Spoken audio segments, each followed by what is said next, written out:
Une TikTokeuse connue pour publier du contenu sur le dark web a récemment mis en ligne une série de vidéos à propos d'un site web vendant des chaussures suspectes qui semblaient couvertes de sang, ce qui a amené beaucoup de gens à se demander si elles avaient appartenu à des victimes de meurtre. Il a en fait commandé une paire et ce qui s'est passé ensuite va vous donner des frissons. Enquêtons. Si vous aimez les mystères d'Internet et les contenus généralement troublants, n'hésitez pas à vous abonner et à activer les notifications pour plus de contenus comme celui-ci. Pour soutenir la chaîne, vous pouvez devenir membre Ko-fi ou membre de la chaîne et accéder à des vidéos non coupées et d'autres avantages. Vous pouvez aussi me laisser un pourboire en cliquant sur « Merci » sous la vidéo. Merci à celles qui envisagent de le faire.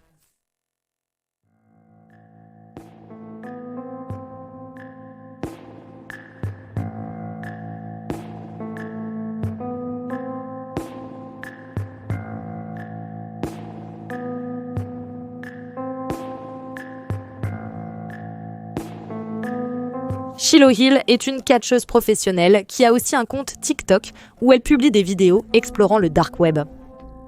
En mai 2025, Shiloh Hill a partagé un site web appelé L'Homme aux chaussures. Le site, le gardien des âmes, comme son nom l'indique, vendait des chaussures. Cependant, il ne s'agissait pas d'une boutique ordinaire car quelque chose de clairement étrange s'en dégageait.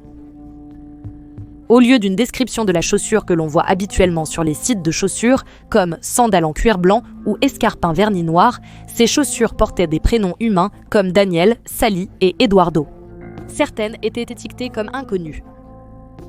Elles avaient aussi des âges indiqués, donc il y avait Pete, 20 ans, John, 19 ans, Clara, 17 ans, et ainsi de suite. Cela pourrait simplement être un magasin d'occasion avec un étiquetage inhabituel, peut-être que les noms et les âges correspondaient aux personnes qui les vendaient, mais les chaussures étaient toutes en assez mauvais état. Beaucoup étaient abîmées et décolorées. Je ne comprends pas pourquoi quelqu'un voudrait acheter ces chaussures pour les porter, surtout à ces prix-là. Elles semblent toutes coûter plus de $100 la paire, certaines allaient même jusqu'à $200. Il y avait des tongs boueuses à $160, une paire de chaussures dont la semelle se décollait à $170, une seule botte boueuse à $189. N'oublions pas non plus qu'il s'agit du dark web. N'importe qui vendant innocemment ses vieilles chaussures pourrait le faire sur eBay ou Vinted. Le fait que cette boutique soit sur le dark web suggère qu'il se passe quelque chose de plus louche. Ce qui est encore plus inquiétant, c'est que certaines chaussures sur le site ont des taches qui ressemblent à du sang. À ce stade, on commence à croire qu'un événement grave est peut-être arrivé au propriétaire de ces chaussures avant qu'elles ne se retrouvent sur le site. Quelques personnes dans les commentaires ont suggéré que les chaussures appartenaient à des personnes qui avaient été kidnappées et que l'homme aux chaussures ne vendait pas vraiment les chaussures, mais plutôt les personnes. J'en doute fortement à cause des prix. C'est beaucoup pour des chaussures usées, mais pas tant que ça pour un être humain. Pour moi, il semble bien plus probable que le site vende des chaussures appartenant à des personnes déjà mortes, peut-être même assassinées. Cela correspondrait au slogan « Le gardien des âmes ». Il ne parle probablement pas que de semelles, mais aussi d'âmes humaines. Il est inévitable qu'il y ait des gens avec une sorte de fétichisme des chaussures qui prennent aussi du plaisir à l'idée de tuer des gens, donc je suppose que l'homme aux chaussures s'adresse à ce public de niche. D'autres commentateurs ont également suggéré que les annonces pourraient inclure des vidéos des meurtres supposés. À ce stade cependant, la seule façon d'en avoir le cœur net serait de passer une commande, et c'est exactement ce que Shiloh a fait. Il a décidé de commander une paire de bottes beige taille 47, coûtant $129,95 qui portaient le nom de Waylon, âgé de 29 ans.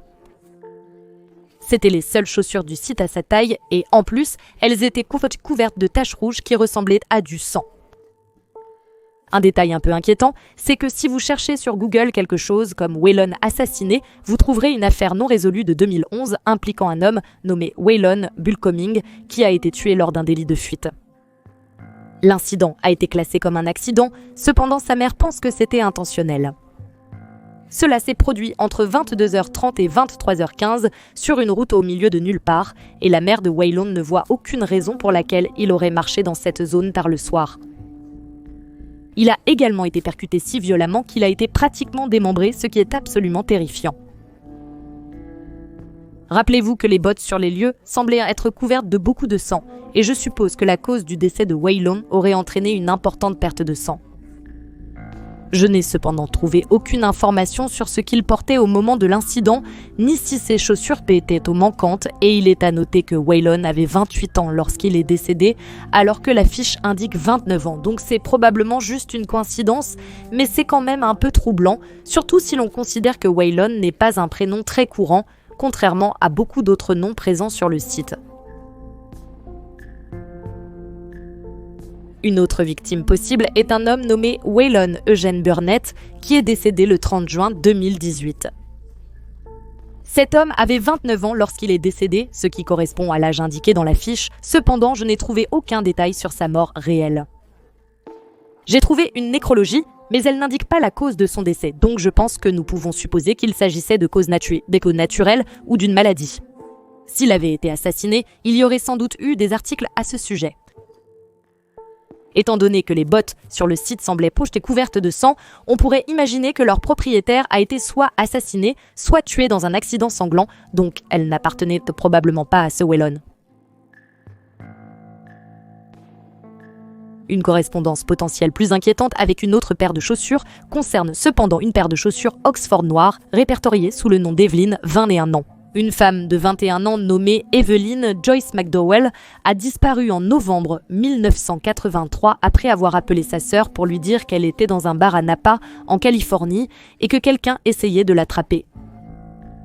La ligne a été coupée après cela et on n'a plus jamais entendu parler d'elle.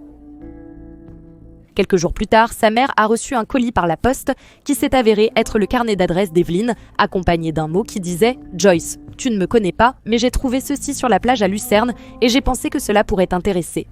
Dave ». La police a ensuite retrouvé ce Dave et l'a écarté comme suspect dans l'affaire. Dans la zone où il avait trouvé le carnet d'adresse, ils n'ont découvert qu'une chaussette de femme nouée et remplie de cailloux et de sable. L'affaire reste non résolue à ce jour. Ce qui est préoccupant dans cette affaire par rapport au site web, c'est que les chaussures sur le site étaient des chaussures Oxford noires et selon le Charlie Project, Evelyn a été vue pour la dernière fois portant des chaussures Oxford de couleur sombre. Donc, le nom, l'âge et les chaussures correspondent tous aux détails du site web. Evelyn a disparu en 1983 et on pourrait se demander comment ce site aurait pu acquérir ces chaussures plus de 40 ans plus tard, mais c'est la correspondance potentielle la plus convaincante jusqu'à présent.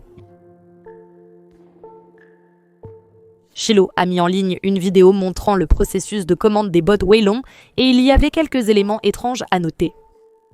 Tout d'abord, il a dû entrer son nom et sa date de naissance, ce qu'il a dit n'avoir jamais eu à faire auparavant sur un site du dark web.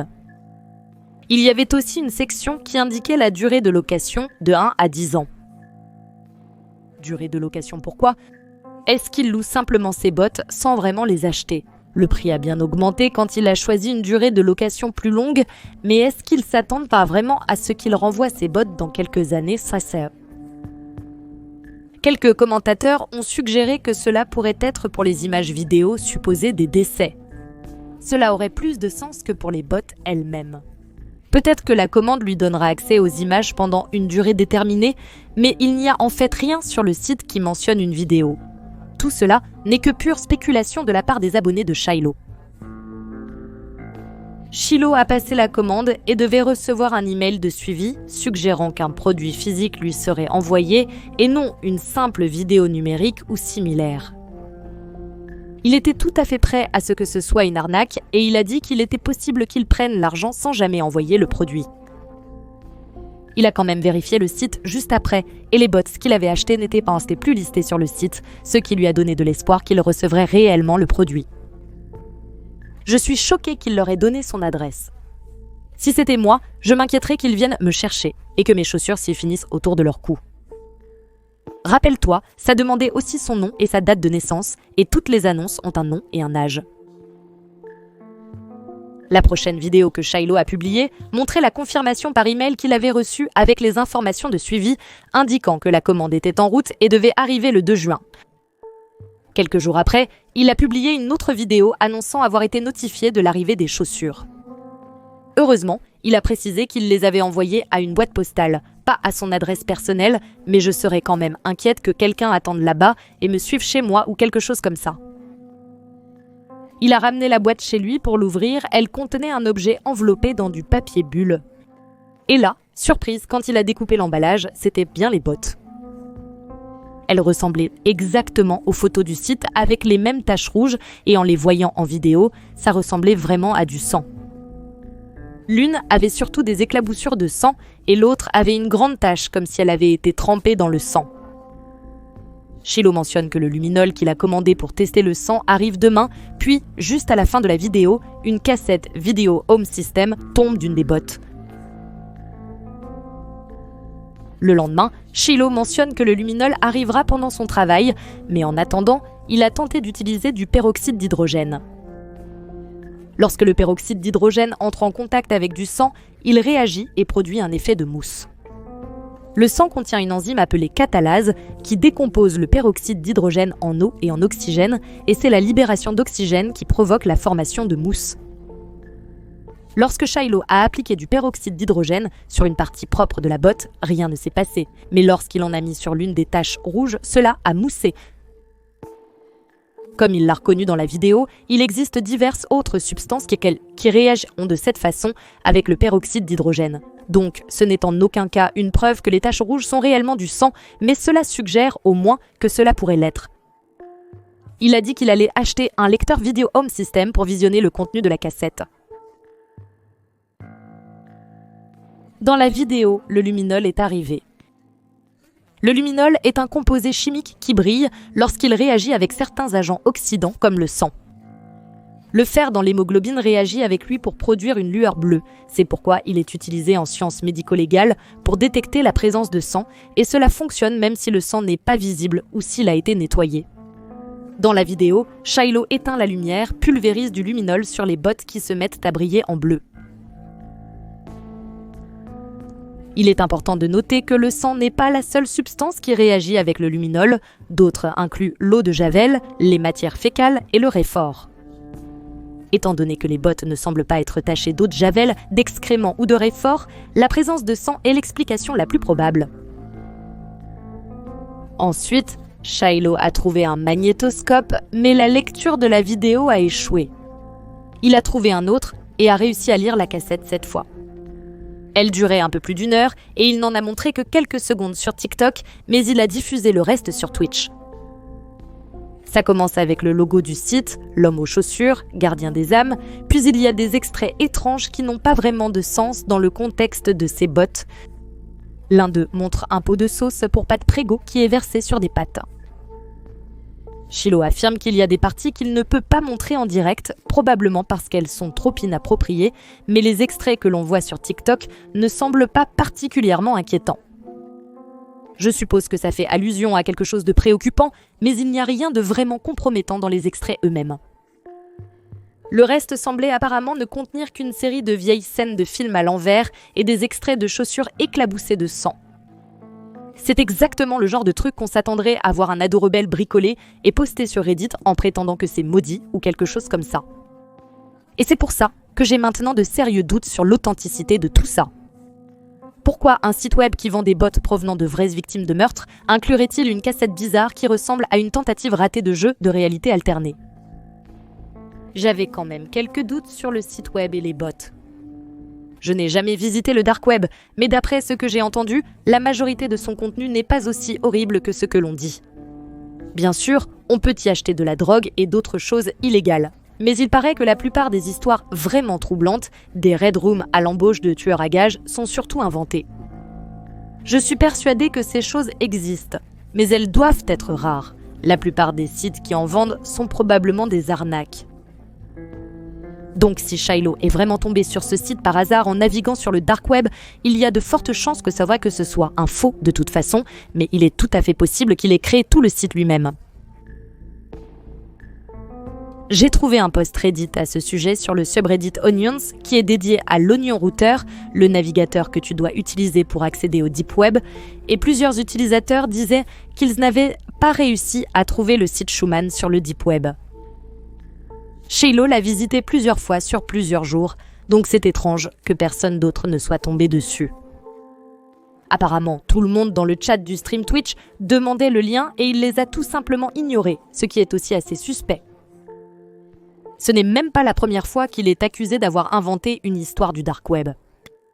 Il y a quelques années, il a parlé de Whisper to the Beast, qui était censé être un modèle d'intelligence artificielle du dark web. Encore une fois, plusieurs personnes ont dit qu'elles n'avaient pourtant pas pu le trouver elles-mêmes, et beaucoup ont souligné qu'il n'aurait même pas de sens qu'une telle chose existe. De plus, si cela était réel, Shiloh a littéralement falsifié des preuves dans une affaire criminelle potentielle. Dès qu'il a reçu ses bottes, il aurait dû les apporter directement à la police. Même s'il n'était pas sûr qu'elles étaient authentiques, pourquoi prendre le risque alors que cela pourrait faire la différence entre attraper un meurtrier et résoudre une affaire ? Le luminol peut aussi dégrader ou détruire l'acide désoxyribonucléique, donc même s'il les apportait à la police maintenant, il a peut-être déjà ruiné leur chance de vraiment enquêter là-dessus. Sans parler du fait qu'il en parle parfois avec légèreté et plaisante sur le fait de porter les bottes au travail. C'est vraiment insensible s'il pensait vraiment qu'elle pouvait appartenir à une victime de meurtre. Quant au luminol, il serait aussi possible de truquer ça. Comme je l'ai déjà dit, il existe quelques autres substances avec lesquelles il réagit, donc en théorie, je suppose qu'il aurait pu simplement acheter des bottes, les couvrir de faux sang, appliquer une autre substance réactive dessus, puis les asperger de luminol pour donner l'impression que ça réagissait au sang. Sinon, gardez à l'esprit que le luminol réagit à n'importe quel sang, pas seulement au sang humain, donc si le sang sur les bottes est réel, il pourrait même provenir d'un animal. Je dirais que si toute cette histoire est fausse, c'est relativement bien fait. Que Shiloh ait fait l'effort de créer un site web, de télécharger des photos de chaussures avec des détails qui correspondent à des affaires corporelles, de couvrir une paire de bottes de faux sang et de les tester avec du peroxyde d'hydrogène et du luminol, puis de créer une cassette vidéo home system de plus d'1 heure, c'est certainement plus impressionnant que la majorité des jeux en réalité alternée qui existent de nos jours. Certaines parties sont convaincantes, mais si je devais parier, je dirais que c'est faux.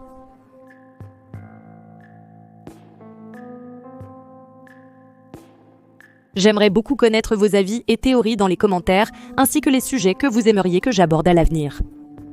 Si vous avez aimé la vidéo, likez et abonnez-vous. Un grand merci à mes membres Ko-fi et de la chaîne, dont les noms s'affichent à l'écran. J'apprécie beaucoup votre soutien.